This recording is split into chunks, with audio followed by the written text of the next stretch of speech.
Radio Row's incredible. Nothing like it. Wonder if they'll bring those old-timers around. I know they'll be at the game. I don't know if they'll make it to Radio Row. I know they'll be at the game. You've seen these guys. The old guys, all fired up, bragging about how they've never missed a Super Bowl. They go every single year. You've seen the commercials. These guys have seen 44 of them. And they position it like it's some kind of amazing accomplishment or something. Like they should all get yellow jackets and be admitted into the Hall of Fame immediately. Congratulations, Gramps. How many piano recitals and dance shows and births of kids did you have to miss in order to keep that streak alive? You know what? I don't want to meet a guy who's been to 44 straight Super Bowls. I want to meet the old-timer who can say they never missed their grandson's football game. I want to meet the old guy who never missed even one of their granddaughter's volleyball games. These old dudes would miss the birth of their own kid before they missed their 29th Super Bowl. Let's meet these guys. First, there's Larry. I like being at the Super Bowl because that's where the action is. There's only 70,000 people in the stands, and there's millions out there that want to be there. The people who go to the game with me call me Mr. Excitement. I'm heavily focused on the game, and I don't talk to the people sitting next to me. I've missed weddings. I have missed babies being born, but I have no intention of missing the Super Bowl, ever. You've missed weddings. You've missed babies being born.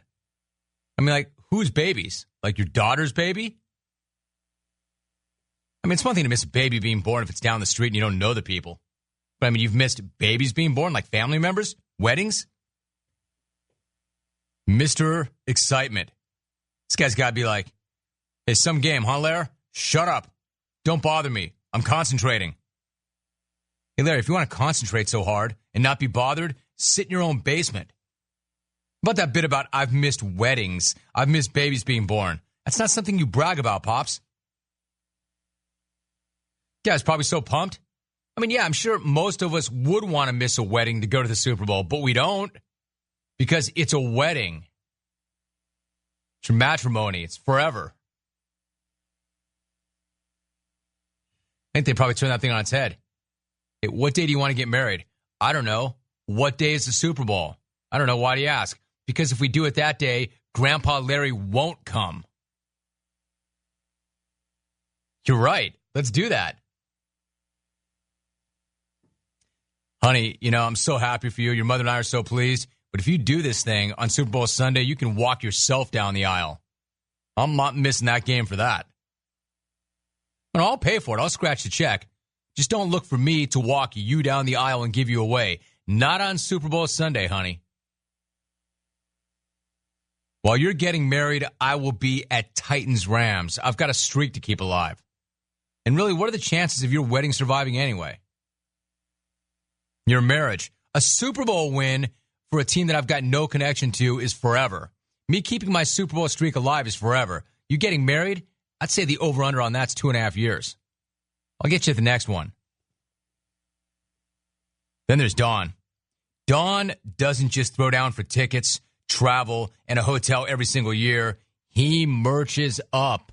I collect all sorts of Super Bowl memorabilia, from programs to pennants to patches, signed jerseys, footballs, helmets. My wife thinks I have way too much Super Bowl memorabilia.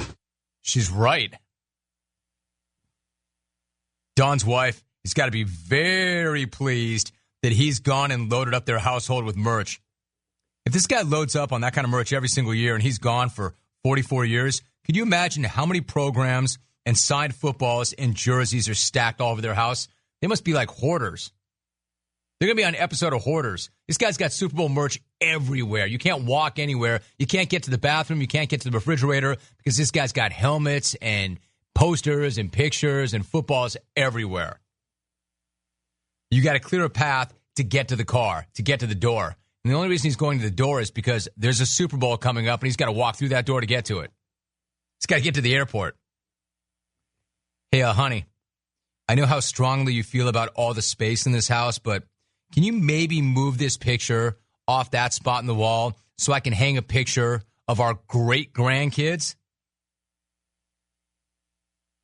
I got a better idea, sweetheart.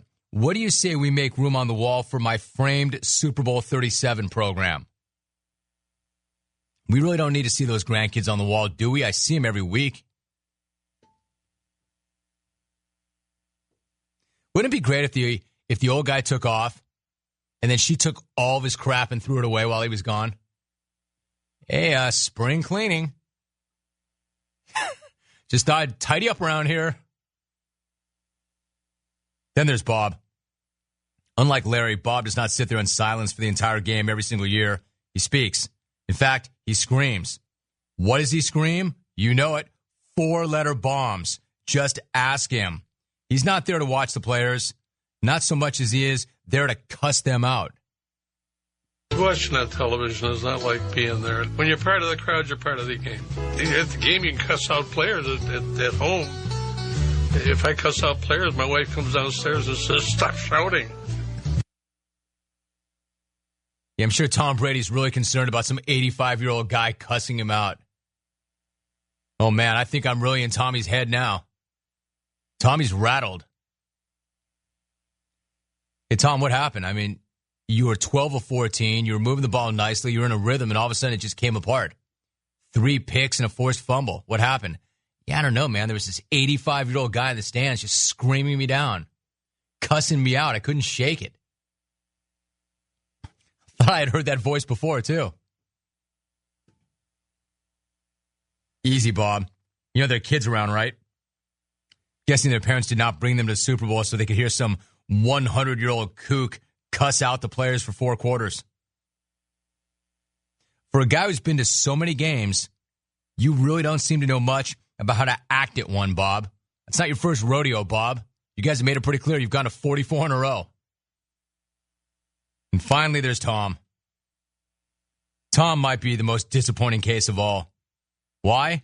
Because the guy puts his health and his life at risk in order to make a football game. And I'm not making that up. That's not hyperbole. Let Tom lay it out. I got a fever. I was in the hospital Sunday morning, and I had to pull out IVs to get to the Super Bowl. Well, I'm really trying for 50. If I hit 50, I'm going to go for 60. I'm going to keep going until I can't walk or talk anymore.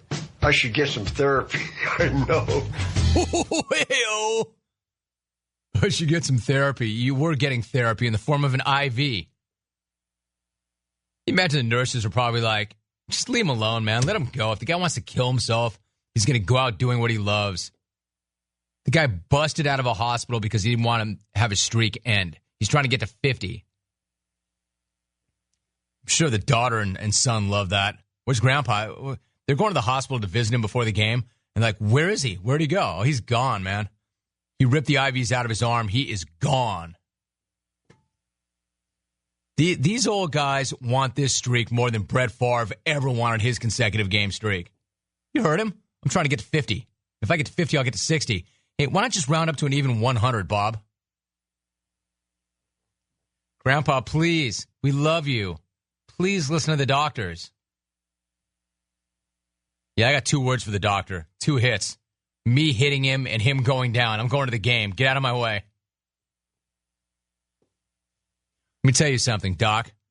If you think you're going to stop me from going to Bucks, Raiders, you will not be an employee, but rather a patient in this hospital. Get the hell out of my face. I got a Super Bowl I got to get to. Big year, fellas. 45. How do you celebrate the 45th anniversary of missing weddings and the birth of kids? All right, stay tuned. We'll come back.